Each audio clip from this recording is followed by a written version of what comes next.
বিশ্বনবীর প্রথম বিয়েটা ছিল 25 বছরের বয়সে। কত বছর? ওনার বয়স ছিল 25। বিয়ে করেছেন সাইয়্যিদাতুনা খাদিজাকে, ওনার বয়স ছিল 40। একটা নারী ছিল, এই মহিলাকে বিয়ে করলেন বিশ্বনবী মুহাম্মদ সাল্লাল্লাহু।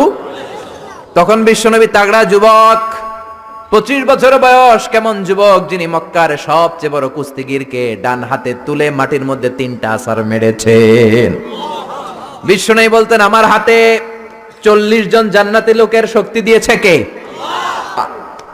বিশ্বনবীর সব বিয়ে ছিল বিধবাদেরকে আশ্রয় দেওয়ার জন্য, একটা মাত্র বিয়ে ছাড়া, সেটাও আকাশের উপর থেকে বিয়ে পড়িয়েছে কে? জান্নাতি রেশমের কাপড়ের মধ্যে আয়েশার চেহারা এনে জিব্রাইল বললেন, মেয়েটারে কেমন লাগে? নবী বললেন, ভালো লাগে। তার 1 সপ্তাহ পরে আবার ছবি এনে বললেন, ও নবী, আবু বকরের মেয়ে, আল্লাহ সরাসরি বিয়ের প্রস্তাব পাঠিয়েছেন। বিশ্বনবী বললেন, জিব্রাইল, তুমি যদি বিয়ের ঘটক হও, আল্লাহ যদি হয় কাজী, আমি মুহাম্মদ রাজি।